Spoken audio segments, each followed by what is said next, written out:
Alright guys, today we've got a Ford F150 FX4 off-road, and it's got the P0506 code, which is the dirty throttle body. So we're going to try to get that code off because this thing's pretty much undrivable.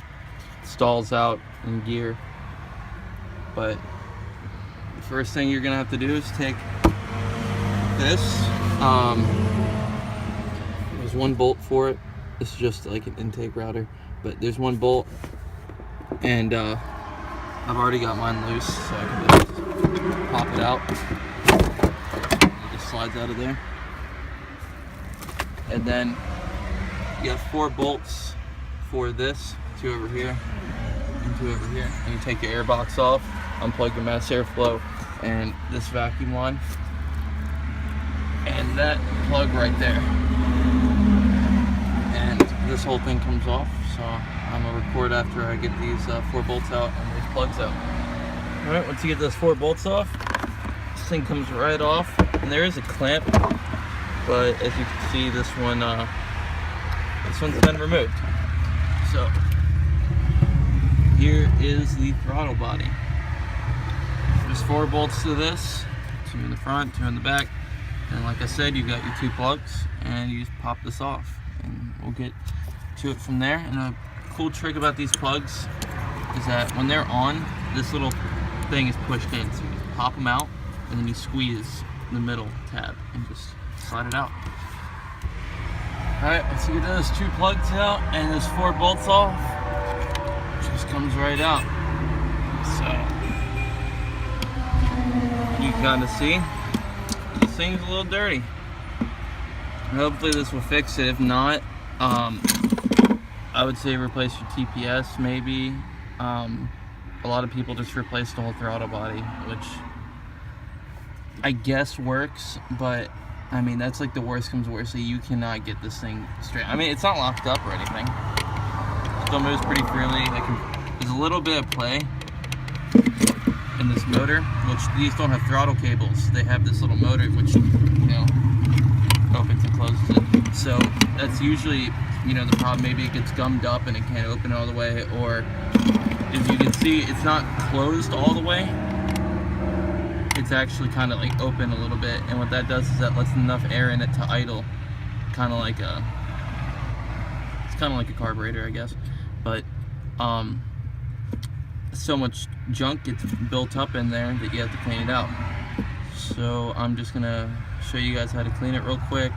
All you really need is some carb cleaner and paper towels, maybe a Q-tip or 2. I mean, you don't have to be too fancy with it. And yeah, let me get the stuff ready, and I'll show you guys how to clean it. Oh yeah, always check this gasket too. The gasket looks like it's torn or missing. I would just replace it. I mean, I know people RTV it, so it's an option. Okay, so the easiest way to go about this, as you can see, it's super clean over here now, and it's dirty. Just take the little straw, and you're gonna do quick little spurts.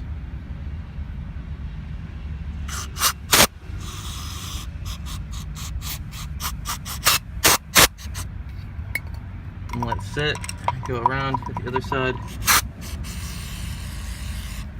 You don't need to cake this stuff on, you don't need to spray it and get it in your eyes, you know.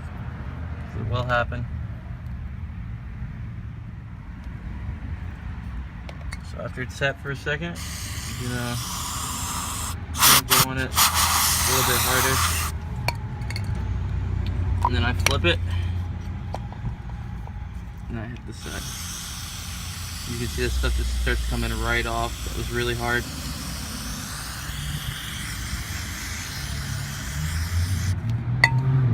Flip it. I hit it from the other side again. And this is hard to do with one hand because usually I'm kind of just pushing that crap that just fell off.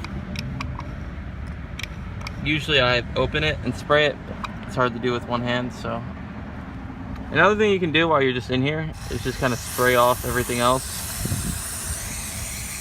It's really quick and easy, and it makes it look a lot cleaner. Not like anybody ever sees this part, but you know, it makes you feel better. But I'm gonna finish just rinsing it up, and then I'm going to get to the actual scrubbing. Here's a little idea of how disgusting this stuff is. It's just dirt and grime and whatever. But what I do is I push the throttle plate closed, and I kind of like get a little puddle of carb cleaner in here, and I just sit it on the really bad spots. And then, you know, I rinse it around, hit it again, and then I hit it with the paper towel. And you can see that's one wipe, and it still looks, you know, bad. So this might take you a little bit, but I mean, it's better than buying a new throttle body for $200, you know.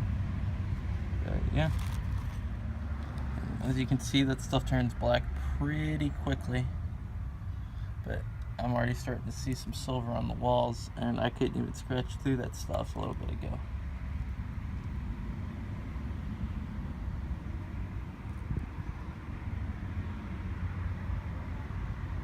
And you can see how almost airtight it is. This stuff doesn't even leak through to the bottom, and that's one of the main reasons you're having trouble with your idle, is that the stuff is so gummed up and, you know, closed up that the air can't get through to let the truck idle. So this is 99% of your time the reason for having that code. And I'll just do a little rinse and I dump it out. It's already looking better. I haven't even wiped it. Now I have two pieces of paper towel.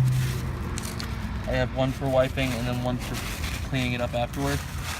And I just kind of get as much of that stuff off as I can. It's really hard to do with one hand. I didn't bring my tripod. But yeah.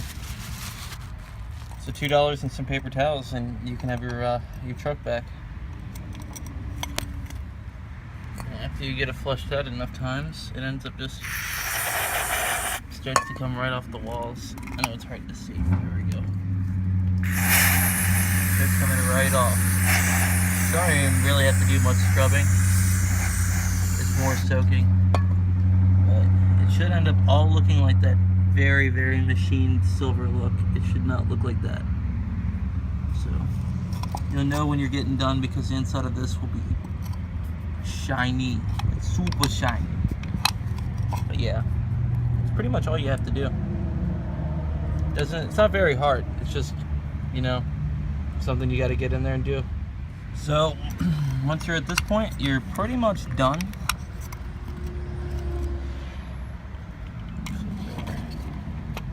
But I'm just gonna clean it up because this is for a customer and this isn't my car, and when I work on other people's cars, I make sure that it's 100%, which is what you should always do. But I know working on your own car kind of gets old after a little bit, especially if you're in a hurry or it's stuck on the side of the road somewhere. So I'm gonna finish polishing this up, and I mean, it does look really good. Oh yeah, always clean the side of the throttle plate, because they can be a buildup of stuff.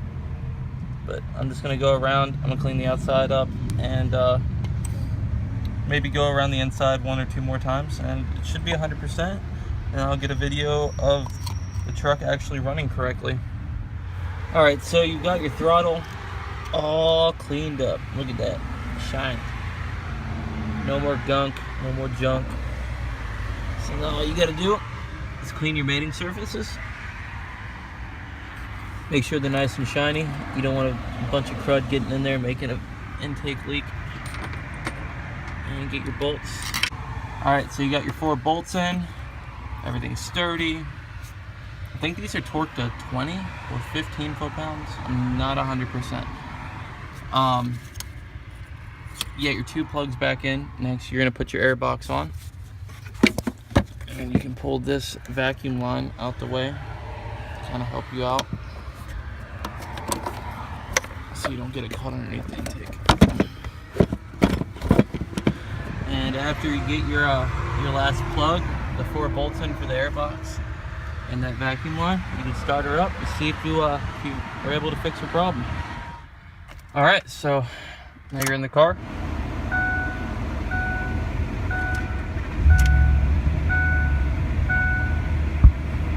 No more rough idle. Looks Looks like it's idling good. Now the real test is putting it in gear, because they like to stall out real bad when you're in gear. So I'm in reverse. No more drop and idle.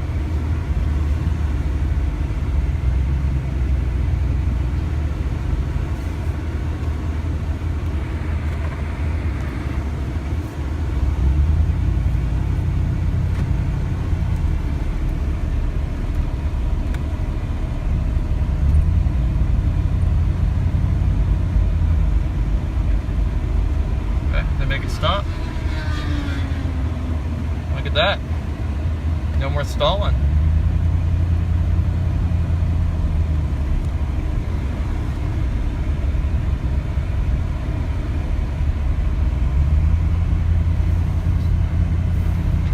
Okay, we're gonna stop one more time. Yep, no more stalling. Pop it in reverse real quick. Runs perfect. And yeah, I know the oil pressure gauge is not working. That's for another video. Pretty sure it's a sensor. But yep, that's all you gotta do. And you'll have your truck back. And it won't stall out anymore. So thanks for watching, and I hope this helped you out. Don't forget to like and subscribe, and have a good day.